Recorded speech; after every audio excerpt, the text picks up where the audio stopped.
నా పైన భౌతిక దాడి చేయడం అనేది, కొట్టడం అనేది జరిగింది. ఇది రెండు రాష్ట్రాలు కూడా, ఇంకా చెప్పాలంటే దేశవ్యాప్తంగా కూడా బాగా అందరికి తెలిసింది.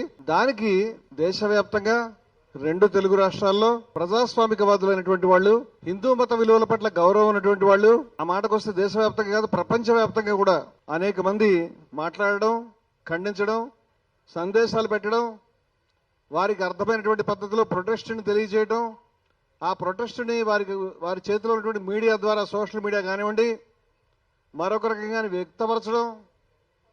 అదేవిధంగా రెండు తెలుగు రాష్ట్రాల్లో కూడా అనేక జిల్లా కేంద్రాల్లో, పట్టణాల్లో, గ్రామాల్లో సైతం ఊరేగింపులు, సభలు, అనేక కార్యక్రమాల ద్వారా ఈ దారుణాన్ని ఖండించడం అనేది జరిగింది. చర్చకు వచ్చినప్పుడు ఎవరైనా కొట్టడం అనేది మనుషులు ఎవరైనా ఖండించాల్సిన విషయం. దానికి మతం అక్కర్లేదు, సిద్ధాంతం అక్కర్లేదు, ఆయనేం మాట్లాడుతున్నాడు, ఈయనేం మాట్లాడుతున్నాడు, అది కూడా అక్కర్లేదు. ఎందుకంటే ఎవరు ఏం మాట్లాడినా సరే దాన్ని వినగలిగే సహనము, ఆ చర్చలో దాన్ని చర్చించి వాద ప్రతివాదాలు చేసుకోవడానికే ఈ డిబేట్లు జరుగుతాయి. కానీ అదేమి కుస్తీ పట్టుకునేటువంటి గోదా కాదు. కానీ ఈ విషయం పైన ఒక దాడి జరిగినప్పుడు నేనైతే నా శత్రువులు, నేను అంగీకరించలేనటువంటి విద్వేషపూరితమైన వాదనలు చెప్పేటువంటి వాళ్ళు, మతోన్మాదులు లేదా అసమానత్వాన్ని కోరుకునే వాళ్ళు ఎవరైనా కూడా వాళ్ళ వాదన వినిపిస్తుంటే వాళ్ళని ఎవరైనా కొట్టుంటే నేను ఖచ్చితంగా ఖండిస్తానని చెప్తున్నాను. ఎందుకంటే ఎవరిని కొట్టడం అనేది అది వాదనల బలహీనతకి చిహ్నం అవుతుంది తప్పితే వాద పట్టింపుకి చిహ్నం కాదు. ఈరోజు నన్ను కొట్టడం అనేది జరిగిన తర్వాత, ఖండించిన తర్వాత కొన్ని ఆశ్చర్యకరమైనటువంటి స్వరాలు ప్రారంభమైనాయి. మొదట కొందరు కొట్టడం కాదు, చంపేయాల్సింది, ముక్కలుగా చంపేయాల్సింది, లేకపోతే చాలా దూషణలు, చాలా మనం ఇక్కడ సభ్య సమాజంలో మాట్లాడుకునేటువంటి బూతు మాటలతో ఆ మనిషికి ఇటువంటి శిక్ష పడాలి, అటువంటి శిక్ష పడాలి అని నా గురించి నిందించడం జరుగుతుంది. కొట్టిన అతనికి చిన్న సెక్షన్స్ పెట్టారు, స్టేషన్ బెయిల్ వచ్చింది. బెయిల్ రాగానే కొందరు వచ్చి సన్మానం కూడా చేశారు. ఇది మనం సభ్య సమాజంలో ఉన్నామా, నాగరిక సమాజంలో ఉన్నామా తెలియని పరిస్థితి. ఆయనని అరెస్ట్ చేయడానికి కూడా మనం చాలా ఉద్యమాలు చేయవలసి వచ్చింది. ప్రెస్ మీట్లు, అఖిల ప్రజా సంఘాల సమావేశాలు అనేకం జరిగినాయి. కానీ అతనిని అరెస్ట్ చేయడంలో జరిగినటువంటి తాత్సారం ఫలితంగా ఆయన చాలా చోట్ల మీడియాలో అరెస్ట్ కాకుండానే చాలా ఇంటర్వ్యూలకి వెళ్ళాడు. ఆ ఇంటర్వ్యూలు చేసిన పెద్ద మనుషుల సమక్షంలోనే నేను కొట్టాల్సింది కాదు, పొరపాటున కొట్టాను, ఇంకా చంపేయాల్సింది లేదా ఇంకెక్కడైనా చంపాల్సిందని చెప్పడం, అలాంటి మాటలు మాట్లాడడం.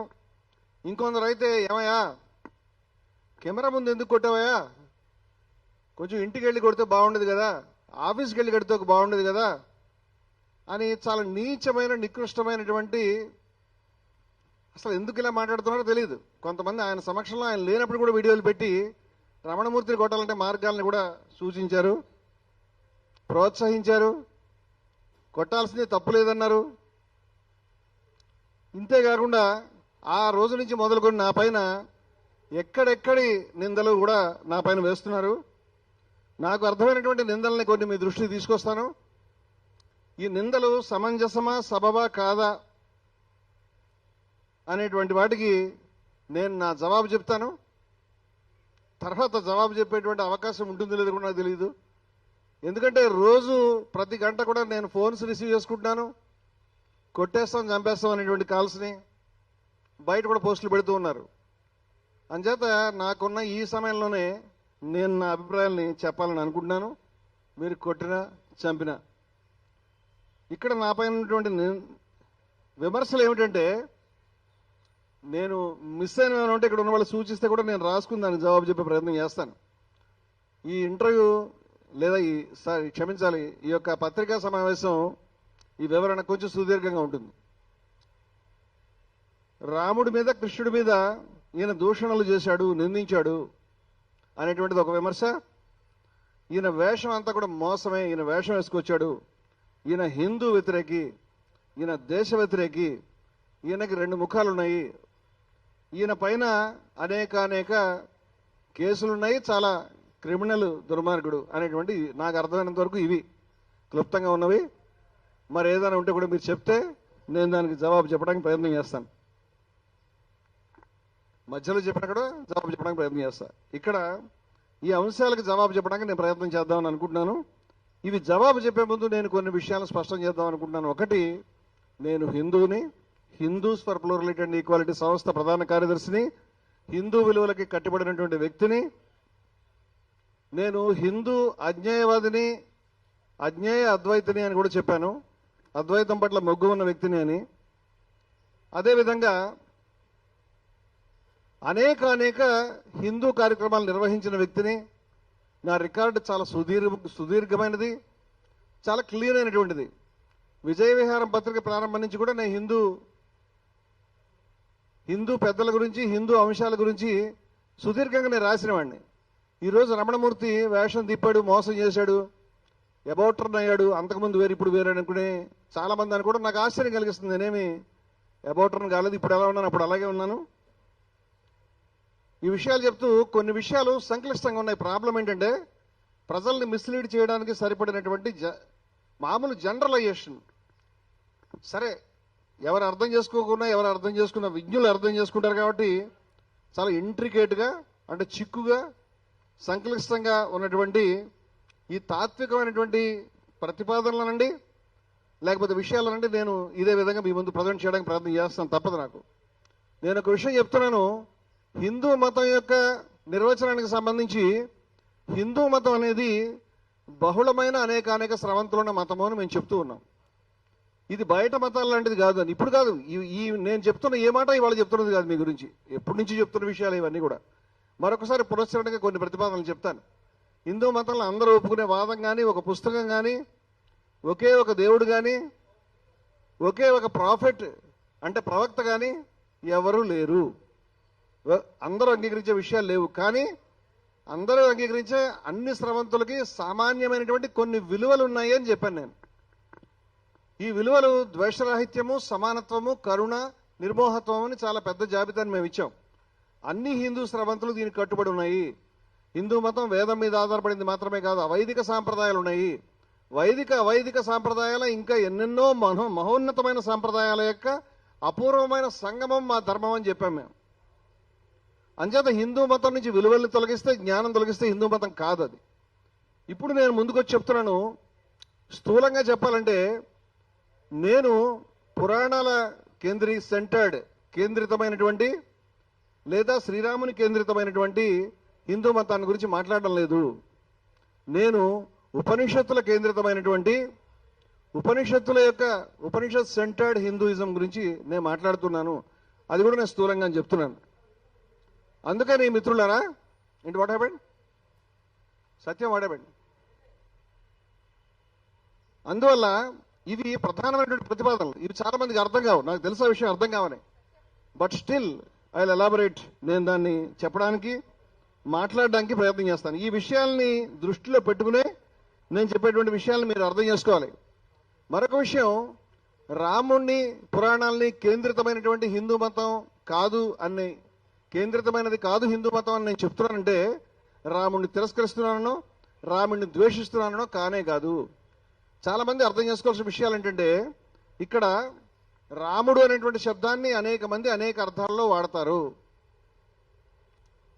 మన ఉపనిషత్తులు సర్వానికి మూలమైనటువంటి అక్షరతత్వాన్ని బ్రహ్మం అన్నాయి. అవి ఆత్మ అని కూడా అన్నాయి. ఏమీ అనడం ఇష్టం లేక తత్ అంటే అది అన్నాయి. తత్వమసి, అది నువ్వే అని అన్నాయి. అంచేత బ్రహ్మము, ఆత్మ, తత్ ఇలాంటి శబ్దాలు సూచిస్తున్నటువంటిది ఒకే ఒక అక్షరతత్వాన్ని. చాలా మంది పెద్దలు రామశబ్దాన్ని కూడా అలా వాడారనే మీ దృష్టికి తీసుకొస్తున్నాను. రాముడు అంటే చరాచర సృష్టికి ఆధారభూతమైనటువంటి అక్షరతత్వము. రాముడు అంటే చరాచర సృష్టికి ఆధారభూతమైనటువంటి పరమతత్వము అనేటువంటి భావనతో, బ్రహ్మం అనేటువంటి భావనతో, ఆత్మ అనే భావనతో అనేక మంది వాడారు.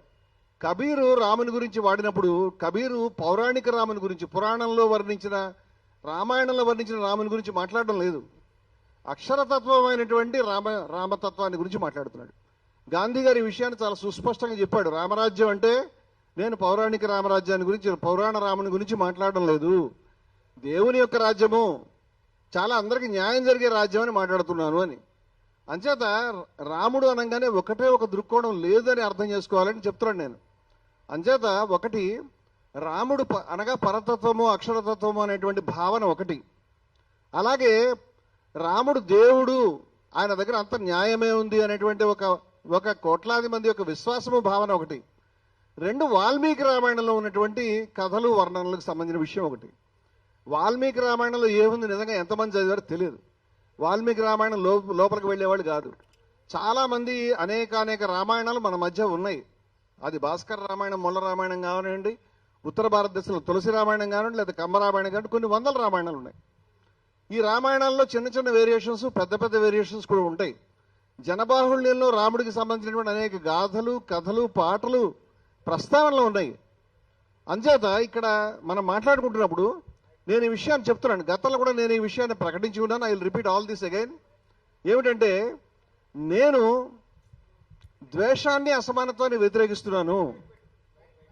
ద్వేషము, అసమానత్వము అది వేదంలో ఉన్నా, పురాణంలో ఉన్నా, స్మృతుల్లో ఉన్నా, ఎక్కడెక్కడ ఉన్న అంశాలని మేము వ్యతిరేకిస్తాం, మేము కట్టుబడం. అటువంటి ద్వేషాన్ని, అసమానత్వాన్ని చెప్పే సూత్రాలకి, వాటి కట్టుబడిన హిందువులు మేము కాదు అంటున్నాం.